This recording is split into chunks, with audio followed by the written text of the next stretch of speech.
Tribunal de Apelación de la Corte Nacional de Justicia negó el cambio de la prisión preventiva por otra medida cautelar al asambleísta Daniel Mendoza. Él es procesado por delincuencia organizada. Los sentenciados por peculado, cohecho, enriquecimiento ilícito y entre otros delitos no podrán beneficiarse de la prelibertad. Así lo establece una reforma al Código Orgánico Integral Penal.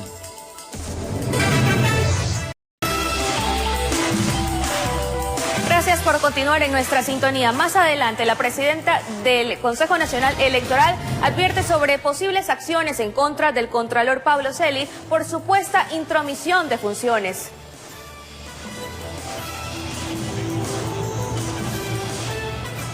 El asambleísta Daniel Mendoza seguirá privado de su libertad. Esa fue la decisión unánime de 3 jueces de la Corte Nacional de Justicia, quienes negaron el pedido de apelación a la prisión preventiva que pesa sobre Mendoza. El legislador es acusado por el presunto delito de delincuencia organizada.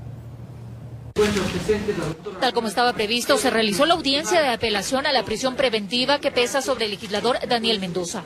La diligencia se fijó la tarde de este martes y con esto el legislador de Manabí buscaba que los magistrados del tribunal integrado por los jueces Iván Saquicela, David Hacho y la jueza Daniela Camacho le sustituyan la medida cautelar privativa de libertad con otras sustitutivas como el uso del grillete electrónico y prohibición de salida del país. Sin embargo, los jueces de manera unánime le negaron al legislador la posibilidad de salir de prisión.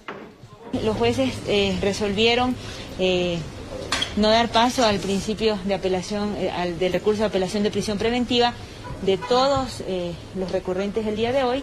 La defensa del asambleísta Mendoza no está de acuerdo con dicha resolución de los jueces y posteriormente evaluará qué medida tomar. Junto a Mendoza, las defensas de Jennifer Coveña y Tania S., otras de las involucradas, también solicitaron se les levante la orden de prisión, pero también esta petición fue negada por el tribunal. Ratificar la prisión preventiva, sin tener en cuenta algunas de las consideraciones que hicimos los colegas el día de hoy en mención. Lastimosamente no se tomó en cuenta un arraigo familiar, teniendo en cuenta de que hay un menor que se encuentra desamparado al tener al papá y a la mamá en prisión, pero procesalmente todavía quedan algunos recursos. La decisión se ratifica puesto que a lectura de la Fiscalía existiría un alto riesgo de fuga por parte de los procesados. En este caso pesa una instrucción fiscal de 90 días y a los involucrados se los relaciona con una presunta estructura de corrupción que obtenía beneficios a través de la adjudicación de contratos en Manabí. El legislador Mendoza está privado de su libertad desde el pasado 5 de junio en la cárcel 4 de Quito. Informó Marilyn Jaramillo. Los sentenciados por delitos de corrupción ya no podrán beneficiarse de la prelibertad. Así lo establece una reforma al COIP que entró en vigencia el pasado 21 de junio. La prelibertad o régimen semiabierto, de acuerdo a lo que señala el Código Integral Penal, permite que un reo con buena conducta salga de la cárcel luego de haber cumplido al menos el 60% de su sentencia y de esta manera termine de cumplirla pero en libertad. Esto se aplicaba a todos los delitos, pero ahora ya no es así. Hizo el legislador es restringir la posibilidad de prelibertad para varios delitos, de corrupción, para los delitos en los cuales hay la muerte de una persona. En total son 19 delitos en los que las últimas reformas al COIP eliminan este beneficio. Algunos de ellos son el femicidio, asesinato, sicariato, robo con muerte, tráfico de personas, delitos contra la integridad sexual, violaciones a los derechos humanos, y a estos se suman todos los delitos relacionados a la corrupción, como el cohecho, concusión, peculado, enriquecimiento ilícito y lavado de activos. Se siente precedentes históricos incluso dentro de nuestra sociedad. Las modificaciones resultan muy oportunas considerando el contexto actual, aunque Pablo Encalada sugiere que pese a que estas reformas resulten populares para la opinión pública, podrían tener algún vicio de inconstitucionalidad. Porque nuestra Constitución dice que el fin de la pena es la rehabilitación, y no puede haber rehabilitación si es que no pueden haber beneficios de prelibertad, por ejemplo. Pero el penalista Carlos Pacha tiene una visión diferente. De ninguna manera se vulnera ese derecho. Tampoco hay estudios concluyentes que diga que en menos o más tiempo, ¿no es cierto?, se puede rehabilitar una persona. Consultamos con el constitucionalista Ismael Quintana, que efectivamente nos manifestó que a su criterio la reforma no violenta con lo estipulado en la Carta Magna. Listo, el principio constitucional es la rehabilitación cuando se cumple la pena. y usted puede cumplir la pena de manera íntegra o a través de este mecanismo de la famosa prelibertad. Entiende que en cualquiera de los dos casos el Estado tenía que haber aplicado las políticas públicas que impone la Constitución: educación, salud, trabajo, temas psicológicos. Y justamente son este tipo de actividades que permiten calificar si un reo es apto o no para el cambio de régimen. Sin ellas es imposible hablar de rehabilitación y tampoco de prelibertad, informó Carolina Basante. Continúa la investigación que realiza la Asamblea Nacional en torno a las presuntas irregularidades sobre el contrato para la construcción del Hospital de Pedernales, que también se implica el legislador Daniel Mendoza. En una nueva sesión compareció el abogado Jefferson Zambrano, quien aseguró que él mismo dio los detalles de lo que ocurría el año pasado con alertas a las autoridades sobre anomalías en esta adjudicación. Asambleísta Silvia Vera. La subcomisión de fiscalización recibió la comparecencia de Jefferson Zambrano, un abogado especializado en contratación pública y también defensa de una empresa que participó en el concurso para la adjudicación del contrato del Hospital de Pedernales. Zambrano aseguró que desde el inicio hubo irregularidades. La solvencia suficiente de decir que ese contrato fue mal adjudicado. Zambrano solicitó al Servicio de Contratación Pública, mediante un juez, la copia certificada del contrato que fue otorgado al consorcio Pedernales Manabí y dice que pudo constatar que este incurrió en más de una causal para desestimar la adjudicación. Por ejemplo, hace mención a la prohibición de vínculos entre la empresa oferente con las subcontratadas. ¿Qué es lo que sucede en lo que yo descubro en la oferta? Resulta que el oferente ofrece subcontratar con una compañía del cantón. Pero ¿qué es lo que pasa? Que los accionistas de la empresa es la esposa y él mismo, uno de los consorciados. También asegura que el consorcio no cumplía con los requisitos de patrimonio ni de experiencia y que esto conocía el SECOF, la Contraloría y el Consejo de Participación Ciudadana. Inclusive desde diciembre que muchas empresas reclamaron sobre algunas irregularidades que se presentaron. Eso le digo, hay una empresa que ofertó 2 millones menos y la cual se le rechazó injustamente por aparentemente no incluir un formulario que el propio sistema le arroja y que obviamente tuvo que haber incluido ahí. Aunque estas denuncias no tuvieron respuesta sino hasta que estalló el escándalo del caso Fortuner, por el cual está detenido el asambleísta Daniel Mendoza y otras 7 personas, a quienes se les vincula con estas presuntas irregularidades para hacerse con la adjudicación del contrato que ya fue disuelto, según lo mencionó el ministro de Transporte Gabriel Martínez, informó Carolina Basante. Jubilados y pensionistas del Instituto de Seguridad Social de las Fuerzas Armadas, ISFA, solicitan la intervención de la Fiscal General del Estado, Diana Salazar, para que se investigue el supuesto delito de peculado y asociación ilícita en la entidad. Con banderas y cornetas llegaron hasta la Fiscalía General del Estado Centro Norte de Quito. Son militares jubilados y pensionistas pertenecientes al Instituto de Seguridad Social de las Fuerzas Armadas, ISFA, que denuncian supuestas irregularidades en la entidad. Hay un contrato en el 2020, de 2019 al 2020, para la adquisición de mascarillas, te recordará, las N95, gel antiséptico y gafas de protección. Contrato que se ejecutó hasta la presente fecha y no ha cobrado la póliza del fiel cumplimiento por el valor de 45.282. En total 9 aspectos que quieren sean investigados y que estarían relacionados a peculado y asociación ilícita. Más de 100 millones de dólares aproximadamente de la plata de pensionistas, afiliados, derechohabientes, Montepío, viudas, huérfanos. No se puede jugar con los dineros de las personas. Para dar sustento a la denuncia, se respaldan en un informe de la Contraloría. Son 78 hojas que constan en el informe, pero sorpresa, todavía no hay una responsabilidad penal. Aquí también se menciona el contrato para obras por parte de la empresa Inmosolución con el municipio de Quito y que aparentemente subcontrató a Genco. Al respecto, Osvaldo Jarrín, ministro de Defensa, como anticipándose a los hechos, horas antes, explicaba los controles a los cuales están sometidos. Y son 2 instituciones que ejercen el control sobre el ISFA. Uno es la Superintendencia de Bancos, porque el ISFA periódica y regularmente presenta los informes de gestión. Pero como el ISFA tiene empresas, también se rinde cuentas a la Superintendencia de Compañías. Habrá que esperar el resultado de las investigaciones que dé la Fiscalía General del Estado, informó Héctor Romero. 22:32, cambiamos de tema. Esta semana es crítica en Quito debido a la demanda en las casas de salud por los casos de COVID-19. Según cifras del Ministerio de Salud Pública, solo hay 8 camas en las unidades de cuidados intensivos que están disponibles en la capital de la República. La provincia de Pichincha registra 6.279 casos positivos de COVID-19 y los sistemas de salud están al tope. El incremento de camas hospitalarias es de 781 y en las unidades de cuidados intensivos es de 253. En Quito solo están disponibles 8 camas para pacientes graves en terapia intensiva. El sistema hospitalario de Quito está lleno. Estamos ampliando según el requerimiento. Esta semana vamos a aumentar 11 UCIs en el IES. Estimamos que se necesitan unas 30 UCIs más en Quito.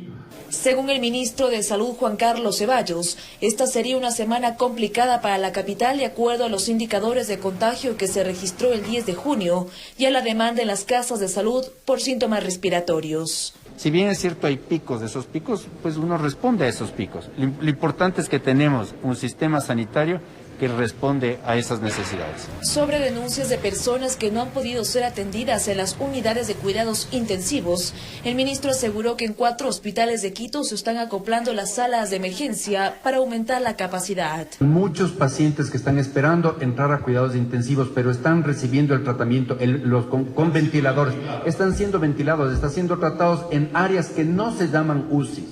Otra es la estadística de los fallecimientos en Pichincha. El ministro señaló que hay un porcentaje menor de mortalidad. En Quito se contabilizan 424 muertes y en la provincia 455.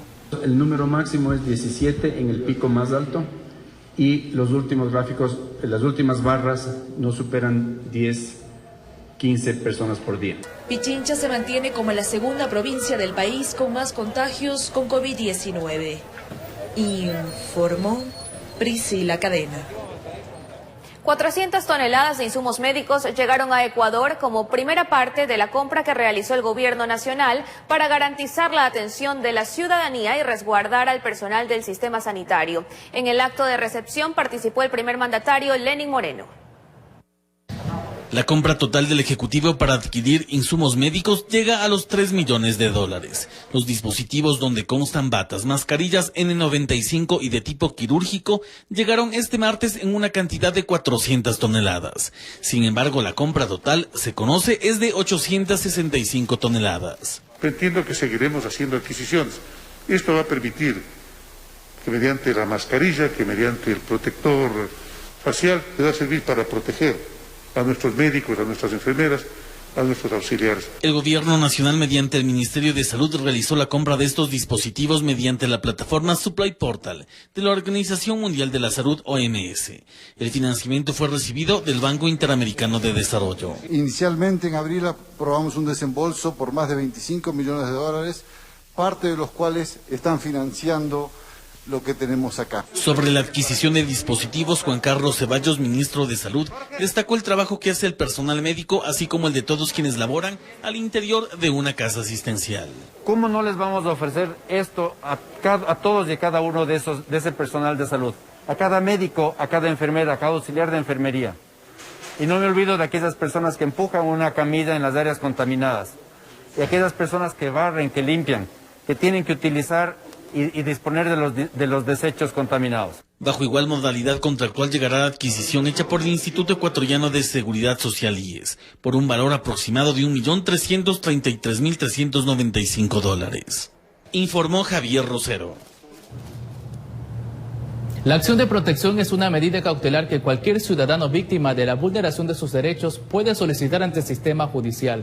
Su efectividad se ha constatado en los cobros excesivos en las planillas de luz y en el caso de los fallecidos extraviados por el COVID-19. Ese viernes habrá una resolución en un juzgado de lo civil.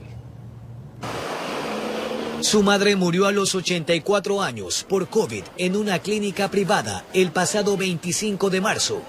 2 días después le informaron que debían trasladarla al hospital del Guasmo Sur. Estuvimos fuera del hospital alrededor de un mes con el féretro porque lo único que nos dijeron es que esperemos. Incluso estuvimos dispuestos a cancelar un valor de $300. Soraya Díaz es una de las 38 personas que decidieron interponer una acción de protección tras 90 días de abismos.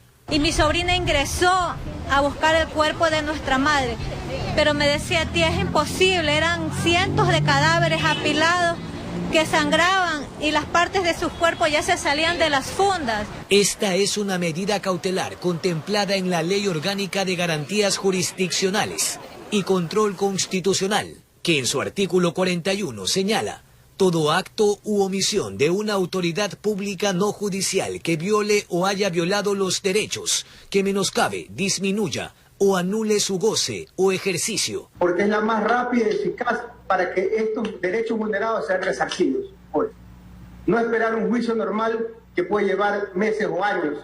Por eso es que se busca la justicia constitucional para que funcione de esa manera.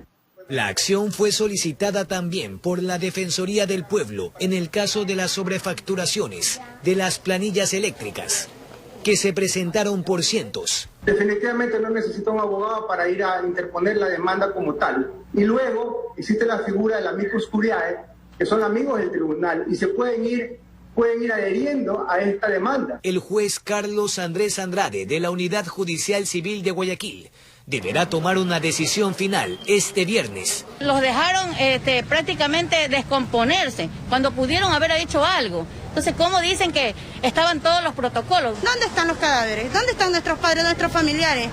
Porque no solo hemos perdido papá, mamá, hermano, hay familias que han perdido 2, 3 familiares ahí mismo. El dolor es más grande. Pues afirman, si en vida todos tienen derechos, también deberían tener una muerte digna. Sin refrigeración. Informó Jorge Escobar. La Gobernación del Guayas entregó 35 toneladas de víveres al Banco de Alimentos Diaconía con la finalidad de continuar proporcionando ayuda a sectores necesitados. Se trata de la gestión realizada por parte del gobernador del Guayas y la empresa privada, a fin de canalizar ayuda hasta sectores más desprotegidos de la provincia. Los kits de alimentos, que ya suman más de 100.000 que hemos podido entregar, han sido gracias a la solidaridad de empresas nacionales y en este caso extranjeras. El centro de acopio Guayas Vive fue el punto donde se procedió a la entrega oficial de la ayuda. Desde allí, los productos fueron cargados en los camiones del ejército ecuatoriano para trasladarlos de forma segura hasta las instalaciones del Banco de Alimentos. Bueno, la ayuda directamente la tenemos a través de instituciones beneficiarias que son parte del banco, también parroquias de la Arquidiócesis de Guayaquil con sus sacerdotes que nos ayudan con la distribución. Según datos proporcionados, estos productos llegan desde países como Colombia, Italia, México y España. Ingresan al país mediante gestión de la empresa privada y hoy son parte de esas 35 toneladas de ayuda humanitaria. Durante esta emergencia hemos tenido la ayuda de casi 121 donantes que nos han colaborado para transportar y distribuir más de 3.500 toneladas durante estos 3 meses. Desde la ciudad de Guayaquil hemos podido realizar y seguimos realizando pruebas de COVID gracias a la donación de 10.000 pruebas rápidas que nos hizo también llegar la empresa privada. Informó José Morales.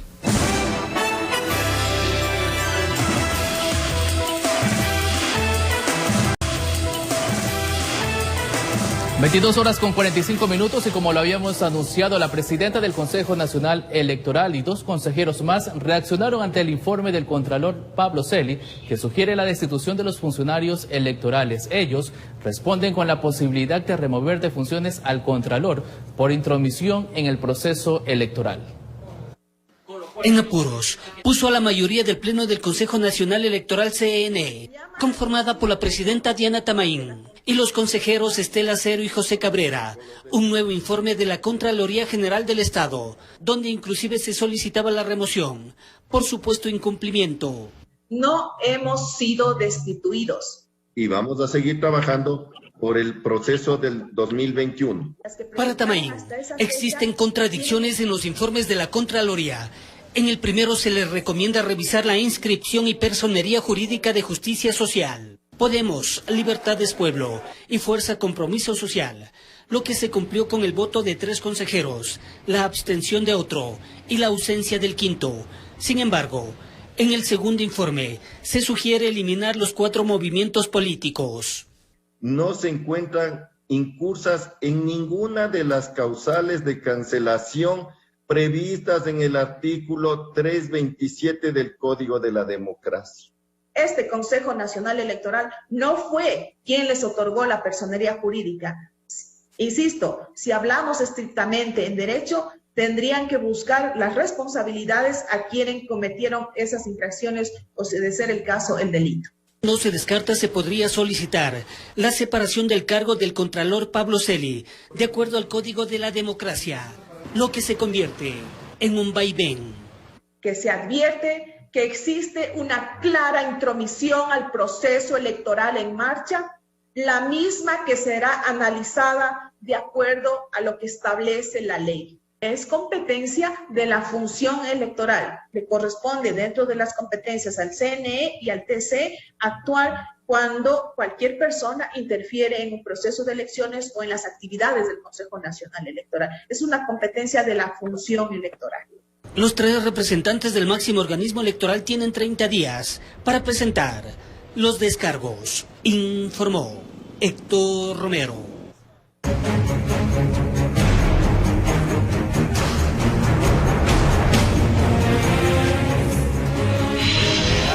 Jessica Moreira es una entrenadora que sufrió de COVID-19 y no solo eso, sino que luego padeció por estrés postraumático, pero encontró calma en Dios. Ahora pide ayuda para conseguir un empleo y poder llevar el sustento a su hogar. Jessica Moreira asegura que se contagió de COVID-19 en el mes de abril cuando se subió a un taxi y tuvo contacto directo con el chofer sin el uso de mascarilla, porque de ahí surgieron los síntomas con los que lidió. Después de 15 días, para mí desde ahí comenzó la gran pesadilla para mi vida. Describe a la enfermedad como estar muerta en vida, así de grave. Su cuadro clínico se complicó ya que sufre de asma. Yo sentía que mi cuerpo no era normal. Comencé a sentir un dolor, lo que es en la espalda, en el pecho y en mi estómago. Comencé a tener diarreas en 16 días. Tuvo estrés postraumático debido a esta dura situación. Trató de superarlo con paciencia, con apoyo de su familia y personas cercanas que la quieren. Realmente me confundí mucho todo este proceso porque yo he sido una entrenadora y yo nunca había sentido deseos de matarme, deseos de no existir, porque realmente yo he sido una mujer que ha dado fuerza. Hoy se apoya en los designios de Dios y en el abrazo de sus seres queridos, a la espera de que todo acabe. También de que pueda conseguir un empleo, pues indica que su situación económica es complicada. Quiero que las personas de buen corazón en estos momentos me sean dando una oportunidad para trabajar, tanto en lo que yo hago como entrenadora. Sí, también hay trabajo de limpieza y también soy auxiliar de enfermería. Informó Adriana Peralta. Recuerde que si usted quiere participar en este segmento puede escribirnos al número de WhatsApp 096-958-5650 para seguir compartiendo historias de esperanza. Vamos ahora a un corte comercial, pero ya regresamos. No vayan bien. Tu pelea. Cuando te digan